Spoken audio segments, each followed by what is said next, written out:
Hei tid, så det atter her vi en noen parst av Gjerstamal, og vi Anja Hansen som teker opp og redigerer, Ronny Pedersson som teker seg av Leonon, Paul Fære og Kjolver, Daniel Abdul Jakobsen.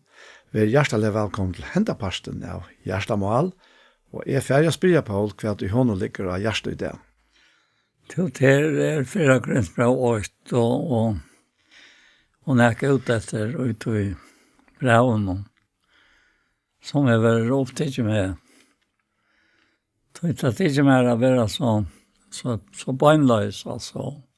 Det ikke la misfært. Det er alltid at jeg skal lese litt sinter, og så blir jeg til det.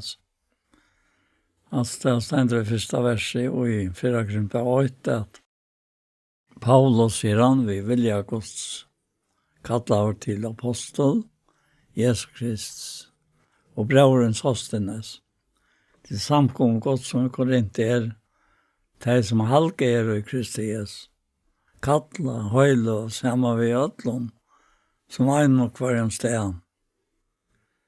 Akalla navn Herre okkara Jesus Kristus, torra og okkara, naiver vi tekkon, og frier fra gode feir okkara og Herren og Jesus Kristus. Kan si det så vel? Ja. Han sier, jeg takker alt det gode må og fire tikkon, fire til nøye god som tikkon given og i Kristi Jesus, at tid i hånden våren ryk og i ødlån, og i alle tale og ødlån kunnskap. Eisne vittnesboren Kristus jo våren stærfester tja tikkon, så til standa ikke atterlige og i nægrare nøyegave, medan tid vanta åpenbering Herre okkara Jesu Kristus, hansara som eisen skal stærfeste at ikke lyga til endan, og lastande av det i Herre okkara Jesu Kristus. Trofast god som til vår kattla vi til samfella vi sånn hansara, Jesus Kristus Herre okkara. Men, i amenetikon, brøvor, vi navn i Herre okkara Jesu Kristus, at tid må ødel tala hit sama, og at flokkadrotter må ikke være tikkara middelen, men at tid må være fullt sameint og i samme sinne og som askoan. Vet du hva skal stekka lysen til her? Kjærna, ja. Ja. Så det sørste verset vi leser, det nok så kjølsomt dette vers. Det jo akkurat motsatt av tog som man kan si at man lærer i heimnån i det. Akkurat. Hvis det helst så olika meningar som gjør det litt, og selv man mener det samme, så skal man bare fire diskusjoner skilt, mener noe annet. Ja. Men han slett ikke her. Nei. Og det som øyla viktig, og i hesten her, det ikke tann semjan som man bare kan gjøre sånne midlene, vi skal halte hatta. Nei. Men det at du nevner eisen her, at vi navner Herre okkara Jesu Kristus, at vi må alt tale i samme.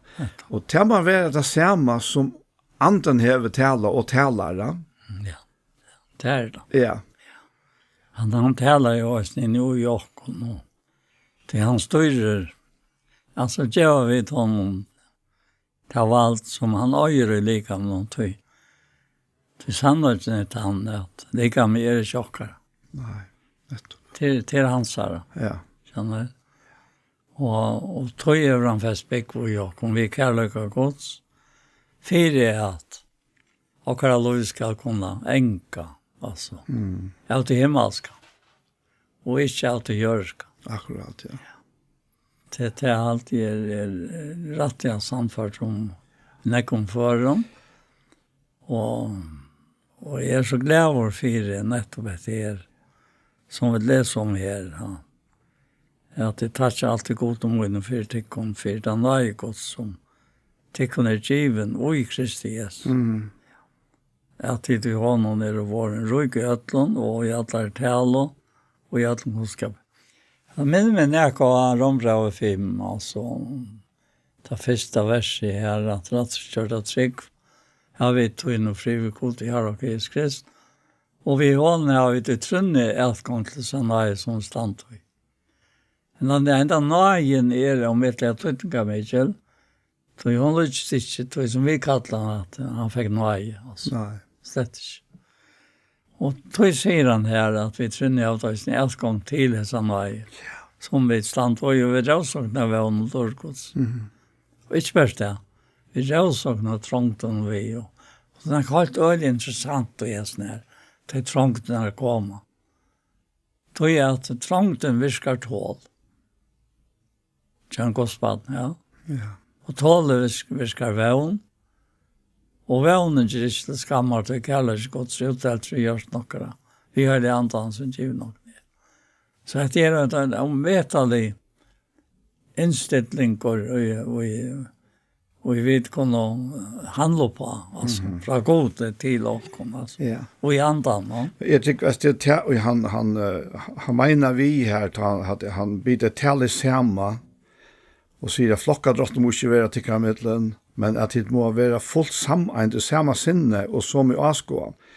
Och det galtande att det är Guds kärleks ande som räver i okra gjørsten og vetter ut fra okra gjørstene, så henter dette, og det er det som han er klarer i det. Ja. Alt strøy og sånt,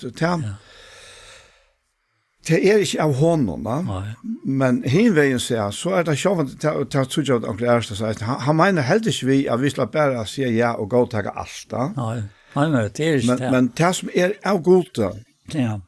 Så här han vill att vi ska koncentrera oss och vara samman och ja. Tror jag att tog kom vi abatun och möte i Blenäs. Han flyttade väl någon drånkra. Ja. Och är checka möte. Om vi ska checka möte och fältsföräldrarna.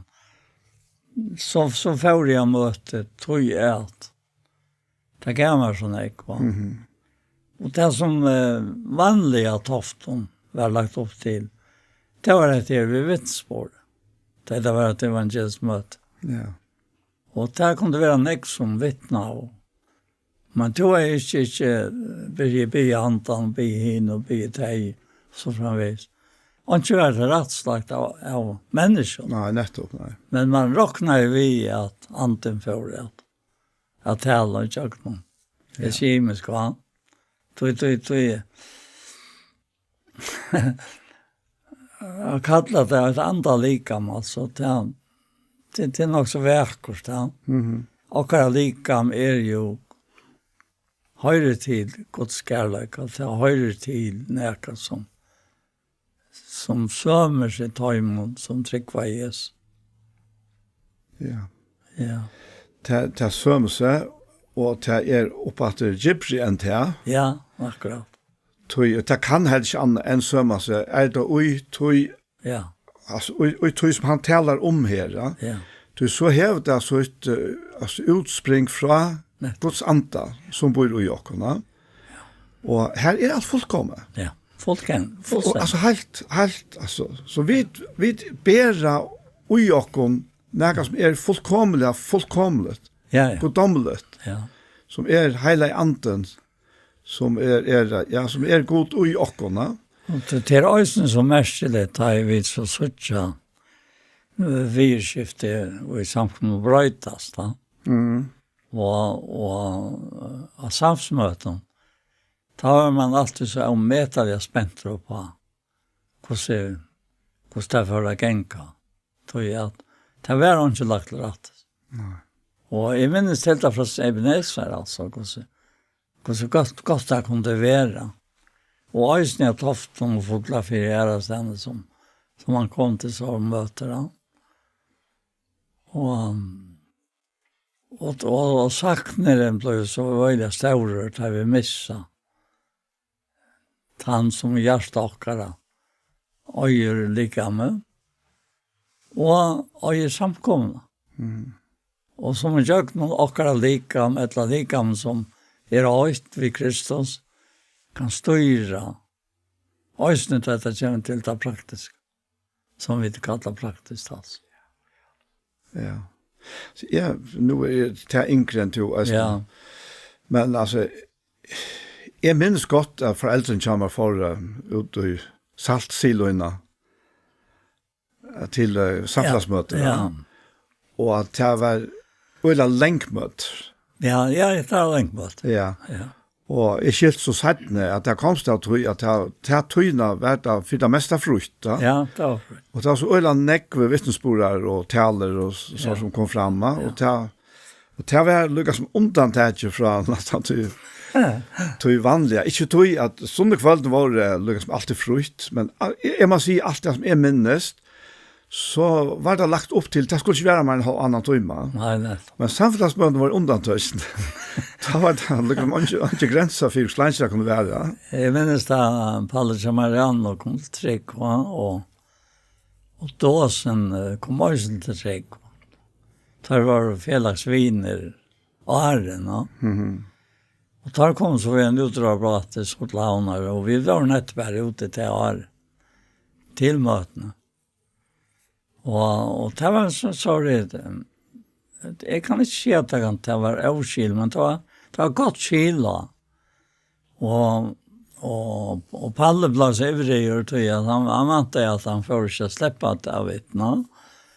Og han røpte så, og sånn som han, bare som han tog det, at det er vi vil jeg gjerne.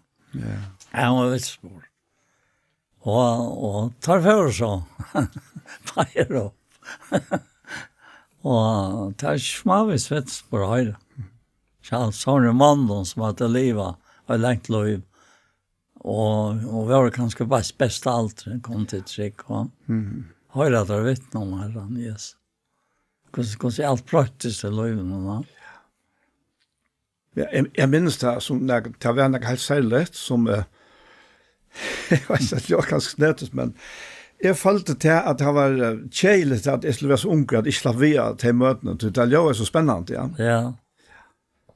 Var det ikke i? Nei, ikke ta, jeg vil slutte da. Det var nekk for sent for bøten ta, altså. Ja, så, ja. Møtene var kanskje lige for nesten ut mot midten at vi først. Og da halte jeg at jeg kom nok vel frem, at det er som vittnesbord når Kristus er jo vår stedfest og tjatekken, altså. Vittnesbord er stedfest og æren, han kommer fram, altså. Skjønner du?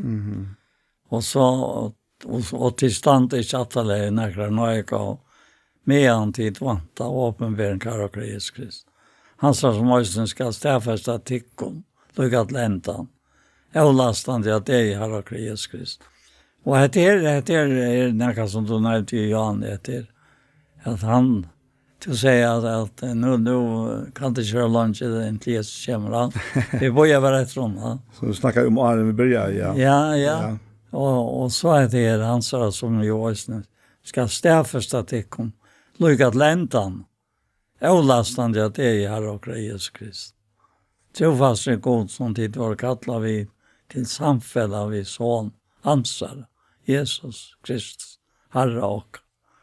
Altså det er utrolig at det skal kunne bære til å sette det av prent og hente noe.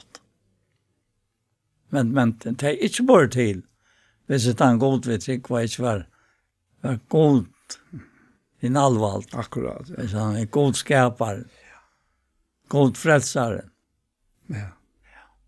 Ja, helt sikkert, altså. Bare det her uttrykket, altså,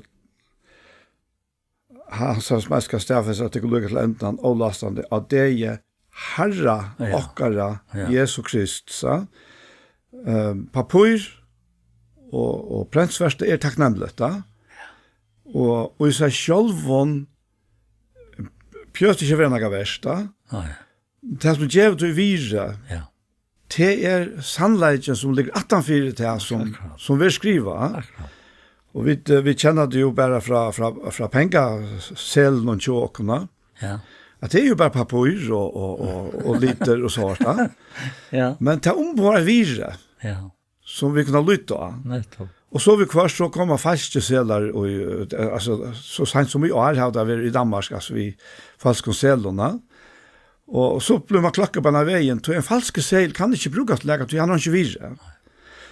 Og dette her er jo, nå det er så godt når jeg går til fonden, men dette er papur og prensverste og brunalige, og hver jo med til det som såles nere, er for så lukket mye, til det er sannleggen, og i årene, og i tog som ligger 18-4 hes i årene her. Og også det er en mann som Paulus, som hever liva etter tog som han sa å være året. Ja.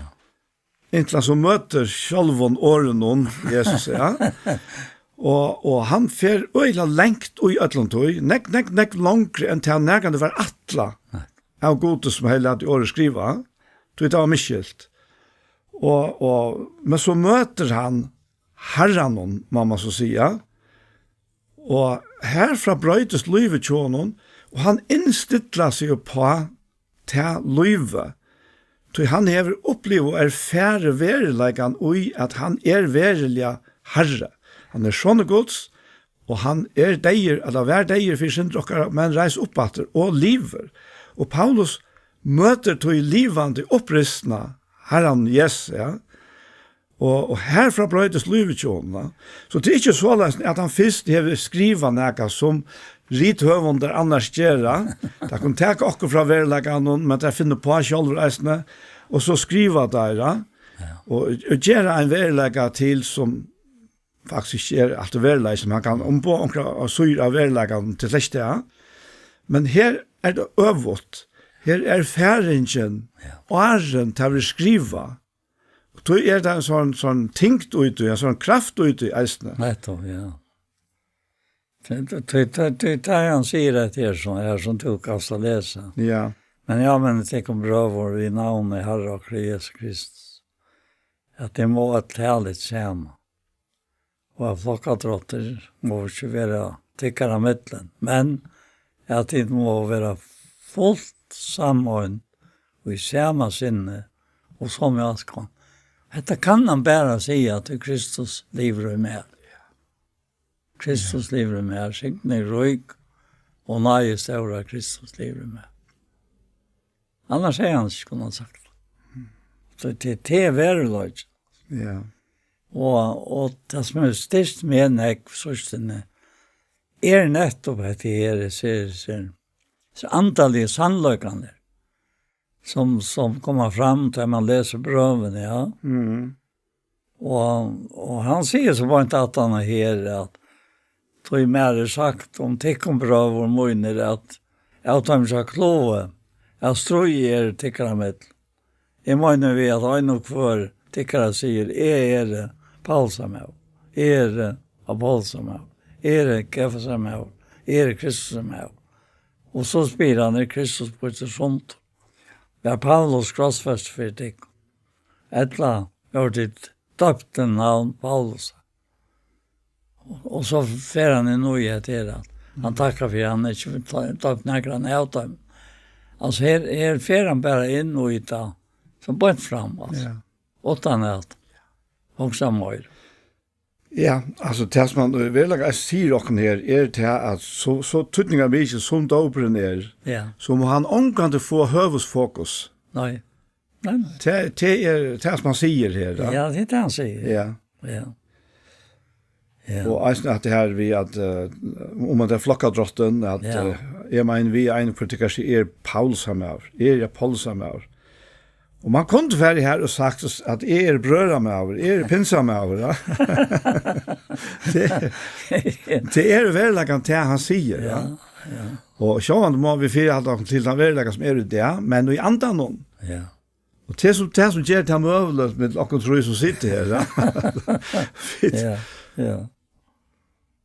Så han fører sin til han sier, han nevner tog at det Kristus på et sånt.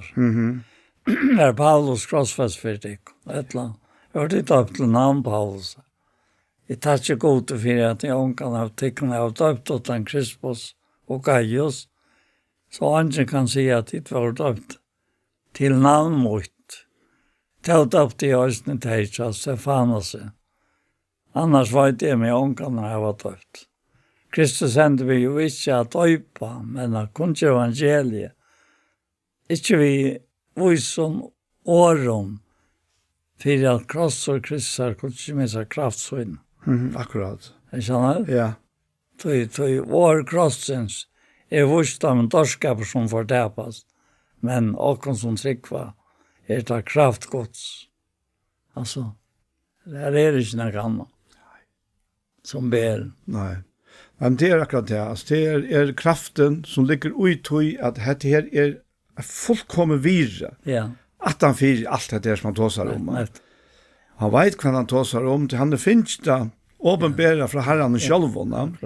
Han ikke finnes det fra nøkken av henne apostelen. Nei, slett ikke. Etter nøkken av han fikk en beinleis åpenbæra. Beinleis åpenbæring. Ja. Og da han så refererer vi henne apostelen, så visste jeg at det stemmer vi til som. Akkurat. Ja. Ja, akkurat det samme. Ja. Øysene, og i munnen daglige virkja, som nå ikke er møyre, til man er blitt så gammel, så minnes jeg at jeg ringte til munnen og spurte meg ikke om mat husen i Otland, og eldre med over øyne. Og det er plikt og fettlande med over, og han er en akone, men det er han ikke bad. Og så som ofta så tog jag bara och fick malingen från standardmalingen. Och då vi blev så lika och vinner tandvävaren som lade det ett las måttet där. Och tog ut öliga väl och så platt jag med. Så platt jag bara köra efter malingen som vi tar vart nu höll i huset. Så där gör det här för när och så var vi att bära samman i chattlen och ta han kommer till mig och prata med mig och så säger han ett land om att det att detta var det första också till säga är det väl glad för att göra det hus eller fitt hus och som passar lite tejpa ja. Så pratar han med mig och spyr mig om akkurat då. Som lötte till att jag säger, ja men hur skiljer jag till om det? Ja, han visste inte ordentligt, men detta vi att komma till trycka Jesus. Hur ska det vara? Alltså, hur ska man uppleva det? Jag säger, jag går, det är gott att de nämner det. Så ja, det har ikke opplevd det, så alle herren at du skal oppleve det. Og det kan ikke annet enn hvis du ber på at du er ikke frelst. Så kan ikke annet være godt å bli frelst. Og så ber vi innfalt noen år og grøtt om fra det. Og jeg spørte så ikke mer, det måtte han så oppleve. Og så da jeg kom etter til arbeids, dagen etter, og konen bjør meg inn til en kaffemånd om tøtstøyene, så for han gråt. Nå var med og så en frelster seg. Nå har han gjort det for henne. Ja. Det var eldre folk, altså. Så sier det var virkelig godt, sier jeg. Ja, men det er ikke frelser. Så det var henne att ta det. Akkurat, ja. Alltså, och här, och i tog-tillstand någon alltså, jag vera och en sån tant i öron, det är malade av husen, ja. Och så gör det till löjver som är så rukt. Att det är bara löja hand till Kristus, det är bara löja henne till Kristus, och så framvägs. Ja. Och jeg må bare si at Herren er sikkert vil gå mot arbeid. Og gå til mennesker som har bygget med et atlet til at jeg skulle bli frelst, det ikke er frelst. Ja, men vel er jo tann, Paul, at det er eisende en sånn tjeneste. Ja. At det var etter hvert arbeid. Det er det, ja. Og så være vittne her som man er, ja. Vi så til livet som man ber visser, ja.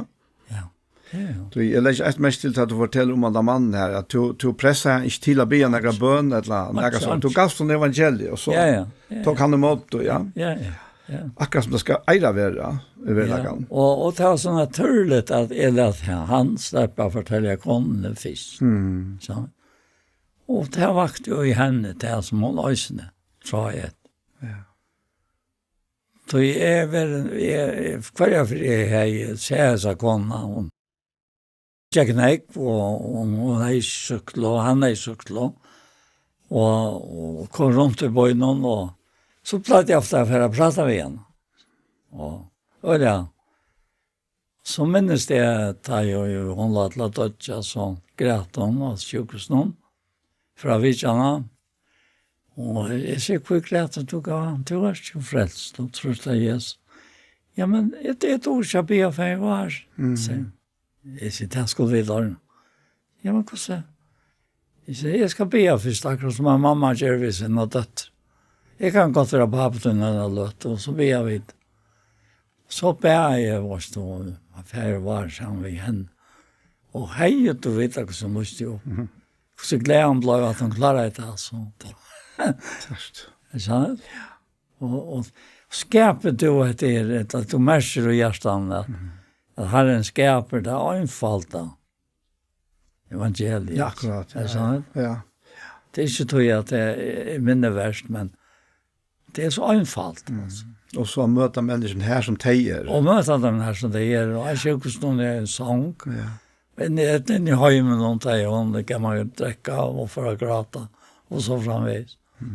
Det är bara så underfullt i det för mig att minnas helt. Tejer i fjärren och huset ständer här och kröjt att det var inte, men alltså.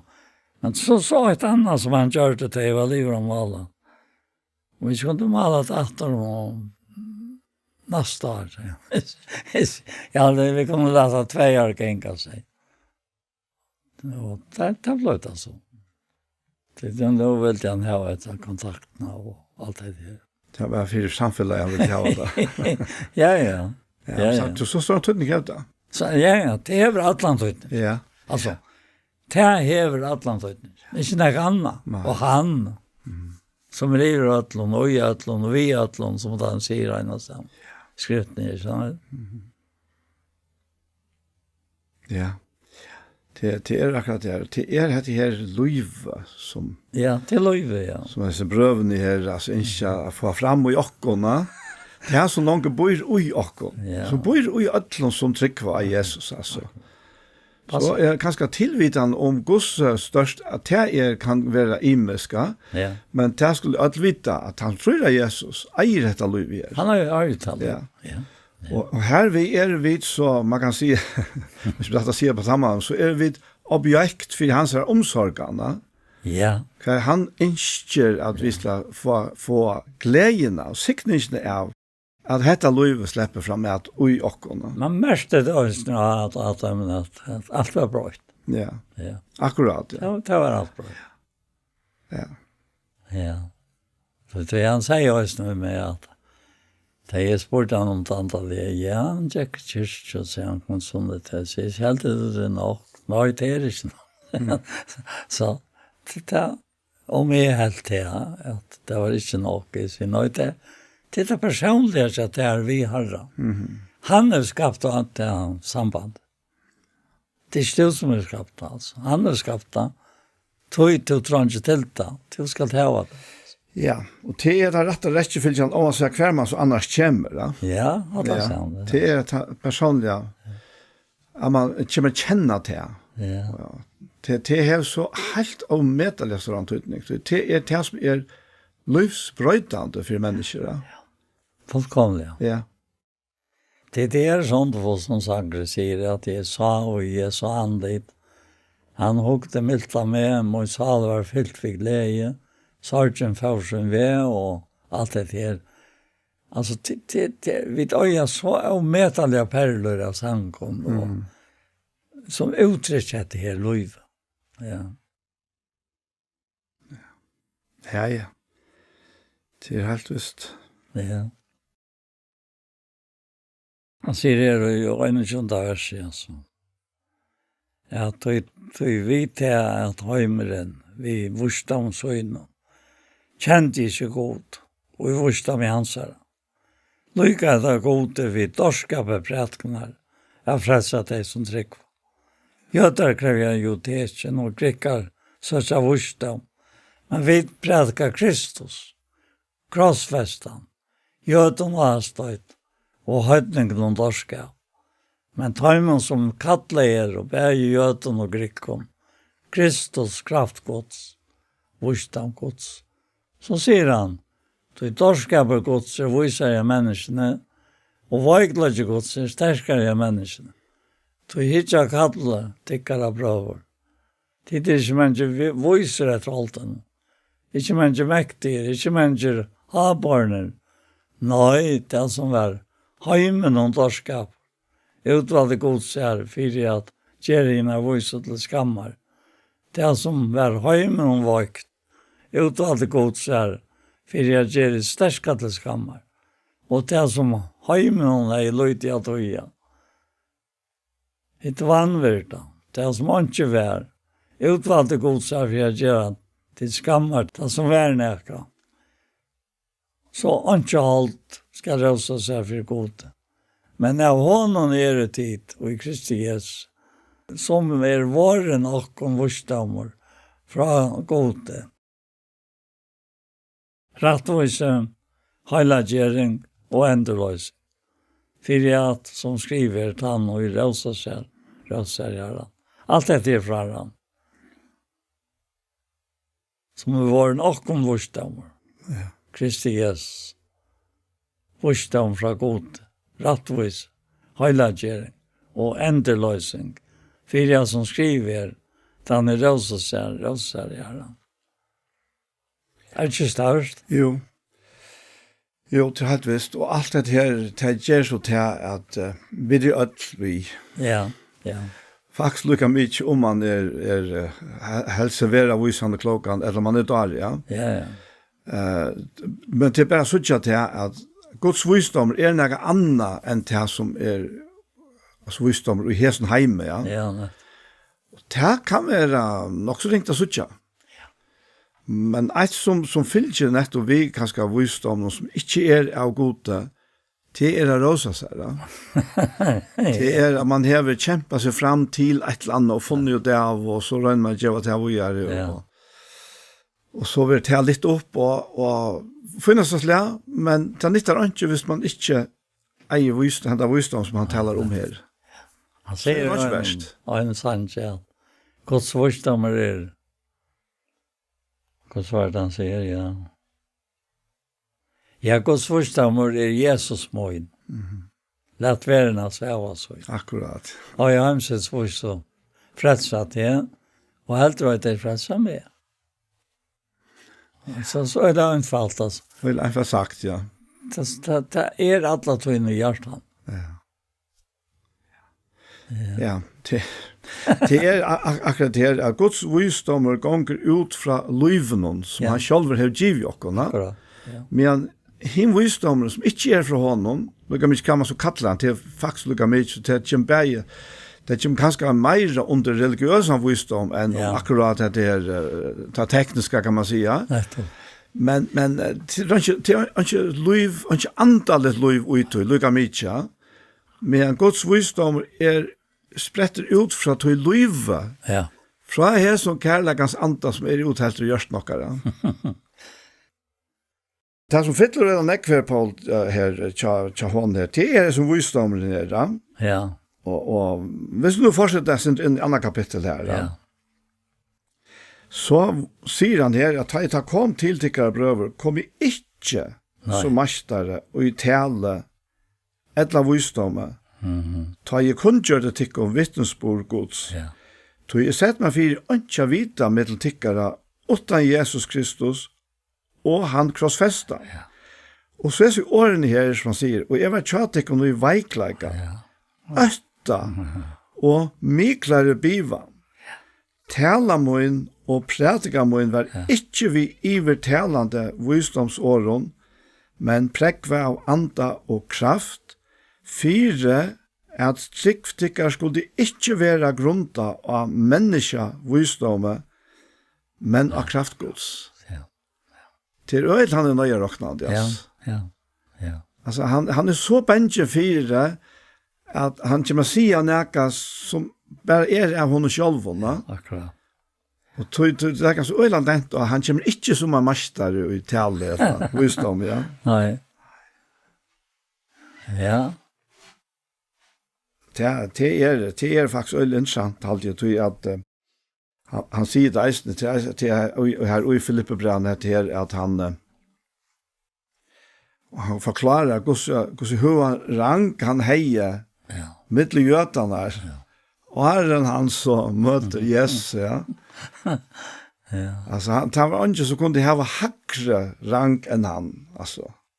Fariseer er fariseer, sier han, ja.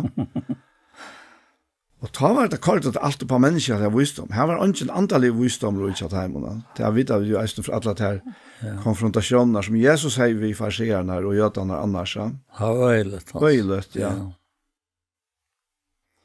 Til visdom taler vi til midtelen henne fullkomne, men visdom vi ikke er av Hesnøy. Og jeg helter av Herren og Hesnøy. Ta med det være lunches. Nå har vi taler visdom gods i landa. Som dolter vær, som god fra man undan fra evig tøyen, hei atlaken til tør. Henta visdom, er ånden av Herren og Jesu nøyme, kjent tøy, kjente der han, hadde der ikke krossførst herre tør det. Ja, hadde akkurat det. Kjente der han. Ja. Og her viser han at han sier Herren i hesen heime, ja. Han fer etter til religiøse heimen og først og fremst. Nettopp, ja. Som en av honaller heimer ved verleggen noen, tog at, som han sier, de kjenner ikke Guds visdom. Og her, jeg vet ikke hvor jeg endte alltid i sånne her kunnskapstrænen og løsens treie. Helt fra begynnelsen av fra menneskens opphav, ja. Ja, mennesken var valgte kunnskapen som var leiser av Guds visdom. Til Guds visdom, han hører bare til løsens tre. Og til bare Guds visdom som kan gjøre liv, og være livgjevende, altså. Ja. Du kjente der han hadde der ikke krossfest herre dårderne. Nei. Så taler han om at åkken hever godt åpenberet. Ja. I andasyn. Andre ransaker jo alt. Og så vekkert det at han er nødvendig av vers. Ja. Vi taler som skriver til hans man ikke er jo se. Han ikke er det hårst. Som ikke kommer opp i nærkers hjertet. Nærkers menneske, det som god er gjørst, tøm til røyers mennesker. Men akkurat er jo god åpenberet av i antasvinn. Anten ransaker jo alt. Hva mennesker vet hva menneskene bor og den andre menneskene. Så må det gjøre. Så det vet helt rangen hva vi gode bor uten andre gods. Men vi tar ikke finnes andre hømsens. Men andan er fra god for at vi skulle vite hva dere er givet av god. Her er det ligger. Akkurat. Ja. Det her det ligger. Og det minner øyla nekv om ta Jesus tog seg lærersvenner om talsmannen. Ja. Han skal kunngjøre det knast. Ja. Han skal teka mer. Og kunngjøre det. Ja. Og gjøre tikkene. Og her er det her som han sier, det her som du nødvendig vers som du sier var så vekkert, og det er det eisne, ja. Vi taler som skriver det som ikke eier hever seg, og ikke øyre hørst, og som ikke kommer opp i hjertet av nægers mennesker. Det som god hever gjørst heimen til reier som elsker han, og så stekker vi ofte her, ja. Ja, færs lanker. Færs lanker, ja. Og så hokser vi det, hatt høyre til hinnemennene. Ja. Men, sier han, okkon hever god åpenberet til vi andasøgnen. Ja. Og så får han, hvor er vi tog, ja. Så det er så fætlig størst at det her virus som vi tar finnes i okkon. Vi heilig andan, vi Guds liv, vi Kristus liv i okkon.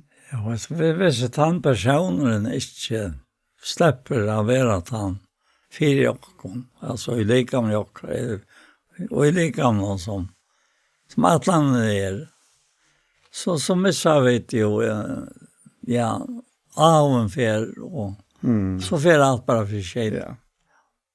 Og det som man ikke vil ha å fyre, det gjør man ikke vi. Nej, det Så det är bara lite.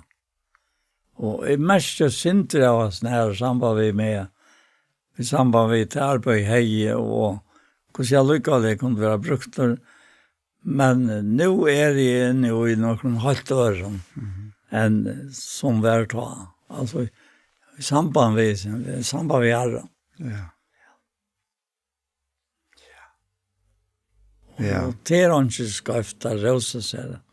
Att det är han som lever med. Nej. Jag kommer ihåg som en sang här som jag tänkte lycka citera han kommer till mig ner. Ja. Ja, det är ner fri och still som flowen flyter. Ja. Här som anden fettler då. Ja. Miska fänga hus han bryter, bryter bökta hjärsta tja. Ja. Och så nila som säger fri och skiknaje, fri och heilaje, djupa trygt och sval och sinn, takna stormaner, ledja skjekvaner, här som anden kommer inna.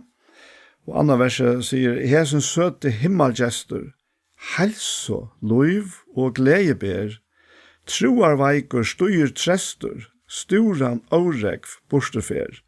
Og 3 verset, «Eins og regna loftet kjemur, eins og sølskin himmelfra, så Guds ande grauer fremur, her han fettler gjørst du av.» Og 4 verset, «Hikk så bonast herrans ekor, salen trøtta syngur gled, livsens streimur mildur vekur flyter atøy ødnastea.» Og det sista verset sier, «Å hin frelsa dyra sela, kvarja stund hans asjon sjå, alltid prys hans kunna tala, alltid dvelja hånden sjå.» Og metala går sankerast nær. Här är allt vi. Ja. Her er alt vi, altså sanns nær. Kvar omsätta? Det er til Victor som omsetter. Ja. Manny Payne Ferguson. Ja. Det er just han, jeg kjenner ikke navnet, men og metala går sankerast. Ja. Og det er akkurat det her som er rydgjedømme til åkken.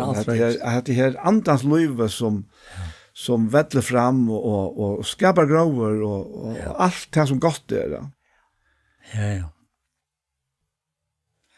Så tar han börjar det 3 kapitlet. Ja. Da sier han vi tar, altså, og jeg prøver fikk ikke tale vi tikkum som vi antall i, men best som vi holdt i, som vi nøyføringer i Kristus. Ja. Ja. Så han sier faktisk her åbeinløs at det er en boning og i sånne løyvene. Alla tøyene. Ja. Og jeg er nok så glad for at alt dette er stendig skriva. Ja. Ja. Og han teker det, altså, han blandar det skjermen og lykval. Han teker det fram, og så sier han, hva han gav dem? Vi alt gav det ikke noe drekk. Vi alt gav det ikke ikke. Tog det tålte det ikke. Ja, det tålte det ikke noe helt. Tog det det holdt igjen, ta i øvund og treter tykker mitt. Det tid da ikke alltid vet ikke noe som hendte, som mennesker var. Og så kommer han alltid litt, da han sier Paulsamaur, en annen er Paulsamaur. Det tid da ikke mennesker. Og kvædra Paulus, og kvædra Paulus. Altså han sier faktisk i verleggen når vi er sånne versen der, Ja, at vi er jo en babystøye. ja, ja, Ta i vid Jeramon og Mittlen, ja, Guds ampo, ja, menn og kvinner som er sett til at tjene okkona. nettopp. Og jeg helt hand av en, helt hin. Men til jeg sier om jeg tar jeg gjør det, ja, men så er det ikke travi Guds anta. Nei, Guds ante hever ikke hatt det her nei, badmaktige uysara. nei, slett ikke. Nei. Altså, anden hever det her, at gjøre bonast, sant? Ja. Bonast. Og i andan, Akkurat, ja. Så det han er inne her, så hvor ikke lät han släppa, ja. Nettopp, ja. Ja. Ja.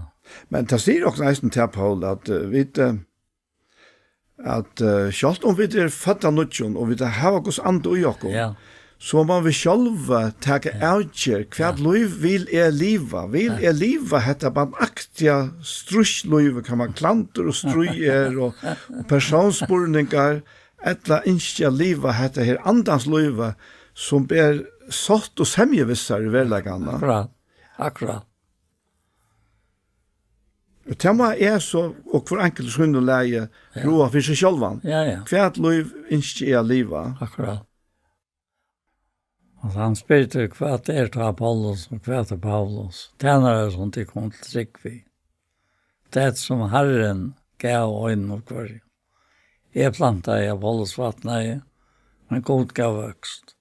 Først han plantet et eller annet han vattnet til nek, men god som gav vøkst. Han planter og han vattnet høyt til skal kvar få sin egen løn, et sin egen arbeid. Så vi vet det samverker man gods, tid til reklende gods, bygning og gods. Etter det nøye og i mer given, vi som vis og byggemaster har lagt gruntene, og andre bygger av henne, men øyne kvar, nå kommer det sånn til å si igjen, men øyne kvar så ikke tid hvordan han bygger av henne. Det grunn kan han ikke lette, enn han har lagt det Jesus Kristus.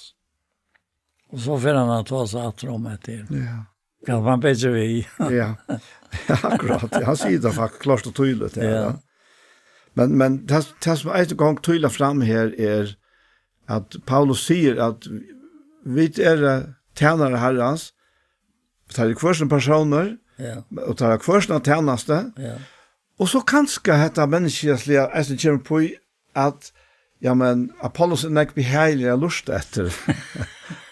Paulus så snjattler eller hva man skal si, hva det Så jeg halte mer vi Apollos, Og han annars sier, men allikevel, altså, Paulus at det virkelig det som han sier. Og der sier Paulus, men vi tjener det samme endamål. Vi bare tjener herrens, en planter og en vattnare. Men om man har alt det, så det god som gjør vakstrønne. Jeg halte det virkelig lærerukt at det Ja. Men han kommer eisen inn av her,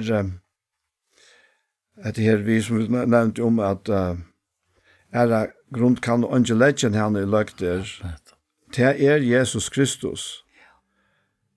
Ja, han sier bare frem og undan her, med ene forsøk til hvordan han bygger av henne. Men om nækker av hese grunn bygger vi godle, silvere, dyrunsteinon, treje, hodje, holme, så skal komme suttjas hvordan versk en som kvars det avren skal vise til, til han vil åpenbære i elte. Og hvordan versk en som kvars skal elderen røyna. Ved versk en har bygd av grunnen av standard, det skal få løn, men ved versk en som kvars brent opp, skal han missa henne, så lønna, sjálfur skal han tåra frelster, men som gjør den elda. Og det som faktisk rett og takksam for alt det tvatt som kommet vi sjálfur, det for en dag forsvinner i elden. Og det er bare til etter som han hever, akkurat. Av nøye hever givet og lov til å hava. Så det ikke en eldre hver visla brennast, men en eldre hver og okra versk skulle brennast. Om de standa røntene. Og så sier han til lentan at jeg vet at det ikke at hit tempelgods. Og andre gods på røytek. Ja. Vet at det ikke er det. Jeg har aldri videre noe samfunn om det.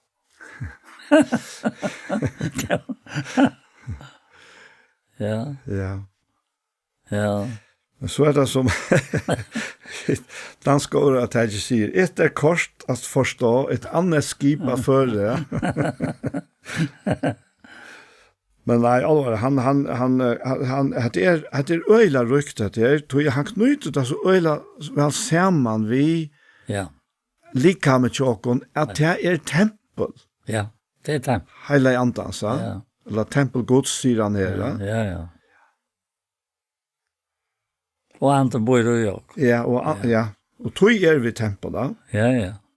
Og øyer nå nekker tempelgods. Ja. Hva godt øye han til tempelgods heilagt. Det är tid. Ja. Ja. Det Kan ska man göra det här? Och så att trycka ja. och uppleva det. Ja. Vara tempelgods. Ja. Och det är det mänskliga som han ändrar kapitlet. Han säger till att han inte tar sig själv. Han inte snackar till av mittlen av våra visor. Och jag snöj med. Han vill ta för att han kan vara visor. Ja. Og så sier han til vorstammen hører jeg seg til gode dorskap. Skriver jo han som fengar innan voice og i vorstam og i svitsetar. Oppater Herren kjenner hos han innan voice at her og fafongtar. Ikke røser til jeg mennesken. Alt jo tikkere. Det var Paulus, Apollos, etla Kefas, det var Heimeren, etla Loiv, etla Deie, det var det nu eller det komma skall. Allt har det tecken till. Tid har det Kristus till. Och Kristus har gått till. Ja. Ja. Det är fantastiskt. Ja. Ja. Det är... Nej, det var god ränta.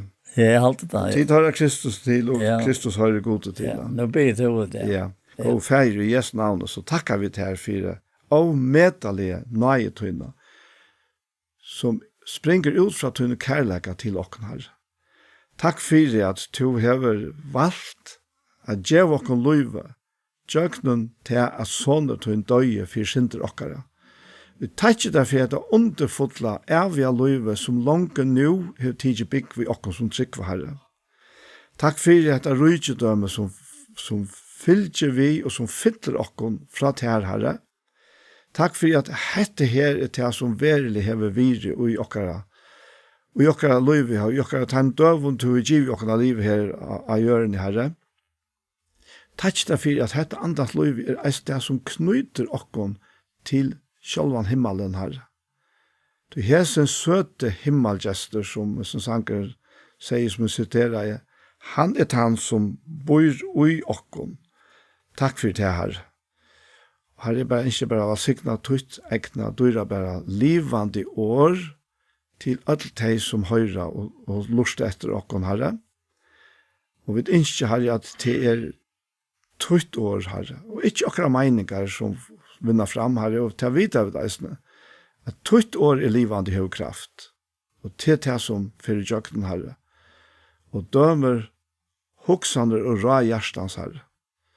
Takk deg for Paul herre, takk deg for jeg ser langt tøy vi har haft sammen, og så vidt og tøydon navn og tøydon vilja har etter her eisene. Takk for Anje som gjør dette her veldig av verste herre, møvlet. Takk for alle den innsats som legger i dette, og alle hine som i øtlesen versen her. Takk for denne sikning, og her er ikke bare at sikna land og folk okkara, og tøydon dyrer bare navn i Herre Jesus. Amen. Så hesen parten av hjertemål kom det enda, og vi færre at takka for okken. Og vi Anja Hansen som teker opp og redigerer, Ronny Pettersson som teker seg av Ljøvnen, Paul Fære og jeg selv, Daniel Adol Jakobsen. Tusen takk for hesa fer. Parter av hjertemål som har vært, takk kan du finne av YouTube om du leiter etter Iktus Sjønvarsp. Og hesen parten, han kommer eisen av å være lagt her, og han kommer eisen av å være sender av Kristelig Kringvarsp. Så en affær, tusen takk for hesa fer.